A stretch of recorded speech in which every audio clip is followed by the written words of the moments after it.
जी, मैं इसमें क्या रणनीति है आपकी, अब आप बताइए। नहीं, मैं ये लॉकडाउन को लेकर लॉकडाउन लगाएंगे फिर से? नहीं, लॉकडाउन तो मेरे ख्याल से अब शायद नहीं लगने वाला, जैसा लग रहा है कि जो भी केसेस हैं अगर हम सावधानी बरते तो बेटर है। लेकिन दिल्ली का मैं स्पेसिफिकली कर दूं, जो आनंद विहार पे जो इन्होंने जो एक कोहराम मचाया था ना, वो भी दिल्ली की सरकार का ही था कि जो उनके कार्यकर्ता, उनके बंधुओं ने लोगों को, जो मजदूरों को, बिहार के मजदूरों निकाल निकाल के वहां पे इकट्ठा किया और उनसे बस के भी पैसे लिए, उनको वहां तक, वो आनंद विहार तक उन्होंने फ्री में छोड़ा। और वो बातें करते हैं कि मैं इनका भाई हूं, बेटा हूं, मैं तो आपके लिए सोचता हूं, मैं आपके लिए जागता हूं। वो सिर्फ एडवर्टाइजमेंट उसमें लगे रहते हैं, और जब वो सब फंस जाते हैं तो फिर उनको कहते हैं केंद्र सरकार हमारी हेल्प करे। अब अमित शाह जी दोबारा आ रहे हैं, दोबारा उनकी हेल्प कर रहे हैं, सब कर रहे हैं। अब वो दोबारा ठीक होगा, फिर वो कहेंगे कि भैया हमने ठीक कर लिया, हमने ठीक कर लिया। तो वो इस तरह की ना करें, जो सीरियसली जो स्टेप लेने हैं वो उनको लेने चाहिए। वो आनंद विहार वाला भी इन्होंने किया था। और डॉक्टरों को तो यह है कि डॉक्टरों को जितना सल्यूट किया जाए, जब हमने जो माननीय प्रधानमंत्री जी जो 3-4 चीजें कराई थी, चाहे ताली बजवाई थी या उनपे फ्लावर भिजवाए थे या दिया जलाया था, वो सब एक मोटिवेशनल थे इन कोरोना वॉरियर्स के लिए, जो अपनी जान पे लेके, चाहे वो पत्रकार बंधु हो, चाहे वो पुलिस हो या डॉक्टर हो या कोई भी हो, जो उस समय खाना बांट रहा था, उन सब के लिए वो तारीफ का काम था। लेकिन उस समय भी ये राजनीति कर रहे थे कि ताली थाली से कैसे कोरोना चला जाएगा। बताइए, संजय सिंह उसमें संसद में पूछ रहे हैं कि भाई ताली थाली से कैसे कोरोना दूर चले। तो ये उनको समझना चाहिए कि जो आपके लिए, जो आपकी जो आपदा आई है आपके देश के ऊपर, जिसने पूरा कोहराम मचा रखा दुनिया में, तो ये उसको, ताकि जो हमारे वैरियर उनको मोटिवेशन मिले, ताकि वो और काम कर सके जो आपके लिए जान पे खेल के कर रहे हैं। और दूसरा है कि हमारे इटली, और जो जैसे इटली फंसा, हमारा जो इटली इतना बड़ा देश है, जो एडवांस है, वो इसमें फंस गए, फ्रांस फंस गया, यूएस फंस गया। तो ये दिल्ली और महाराष्ट्र हमारे इटली और फ्रांस ही है जिन्होंने पूरे देश का जो ग्राफ है सारा इन्होंने ही बढ़ा के रखा है। लॉकडाउन लगाना आपको कितना कारगर लगता है मनोज जी? अब तो मेरे पायदान पर तो हम हैं अभी भी। नहीं, दूसरे पायदान पे है तो आप दोनों चीजें कंपेयर कीजिए। देखिए, दूसरे पायदान पे हैं हम, उनके हैं 1,25,00,000, हमारे हैं 91। ठीक है, उनकी पॉपुलेशन हमसे 4 गुना है, हमारी पॉपुलेशन। उनके हैं 35 करोड़, हम हैं 140 करोड़ के, 138 करोड़ पे।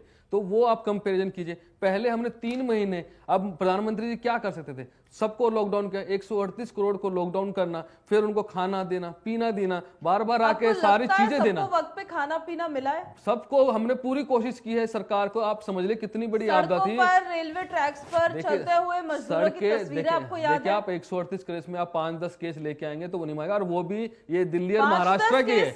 नहीं, दिल्ली और महाराष्ट्र की है। लॉकडाउन हुआ था तो आपने टीवी आप देखिए ना, मैंने देखा है कितने कितने लोगों को, लाखों लोगों को हमने ट्रेन से छोड़ा है, बसों से छोड़ा है। लेकिन ये एक साजिश थी कि जो महाराष्ट्र से, दिल्ली से क्यों निकले, यहां से क्यों नहीं गए बाकी जगह से? सब जगह इनको अगर खाना पीना मिलता, सब ये सरकारें जिम्मेवारी लेती, तो वो शायद नहीं होता। इन्होंने जान के वो बिहार का इलेक्शन का अपना एंगल बना के वहां बेकोराम मचेगा और हम जीतेंगे इस बीमारी को लेके, तो वो उनका फ्लॉप हो गया। वहां पे हमारी सरकार बनी। तो ये इनकी साजिश कैसे कि वहां पे कि सारे टारगेटेड वहां पे जाने वाले थे, तो इन्होंने दिल्ली से भी निकाले।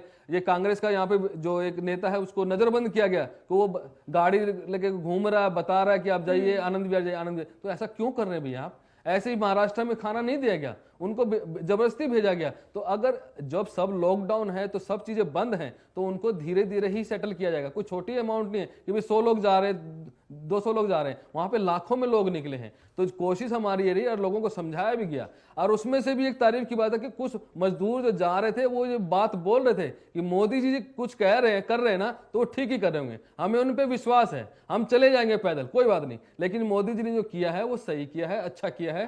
3 महीने आपको पूरे देश को, 138 करोड़ को पूरी ट्रेनिंग दी गई है कि आपको कैसे रहना है, किस तरह रहना है, क्या करना है, क्यों करना है। लॉकडाउन है, खाना दिया, सब पीना दिया। उसके बाद हमारी भी जिम्मेवारी बनती है कि हाँ भाई, जो 3 महीने आपको सब कुछ किया है इतनी बड़ी पॉपुलेशन को, तो आप भी अपनी जिम्मेवारी लेके हाँ हम अपना ध्यान रखेंगे। जब अनलॉक किया गया है, धीरे धीरे अनलॉक किया गया है, तो वो जिम्मेवारी पूरी ले गई है। वो हमारे से 4 गुना पॉपुलेशन कम है, उनके रेट हमसे ज्यादा है। उनकी डेथ रेट क्या है? उनकी डेथ रेट में 792 है पर मिलियन, हमारी 97 है। आप समझिए कि वो अरब एडवांस देश हैं, वो सुपर हिट देश हैं, हमें वो तो सब कुछ जानते हैं।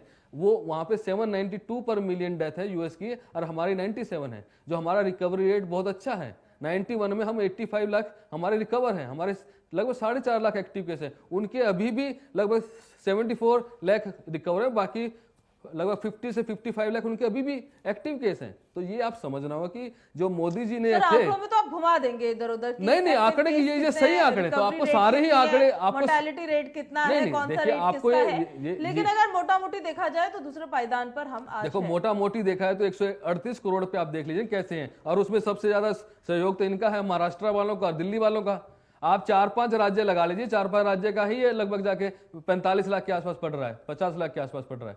तो आप देखिए यूपी 22 करोड़ है, वहां पे ले केस है 5,19,000, और दिल्ली में 2 करोड़, वहां पे केस है 5,10,000। तो आप इस चीज को समझना हो कि ये कितने सीरियस हैं। इनकी ये साजिश थी कि भी जितना फैलेगा मोदी जी को गाले मिलेगी और हमें मजा आएगा, लेकिन मोदी जी ने बहुत अच्छे से संभाला। बहुत, अगर कोई और सरकार होती ना तो त्राही त्राही मच चुकी होती। पहले छोटे मोटे केस में इतने लगते, ये तो पूरा देश उन्होंने संभाला है और उसको एजुकेट किया है, सबको ट्रेनिंग दी है, हाथ जोड़ जोड़ के बार बार आके बताया है ये आप ध्यान रखिए।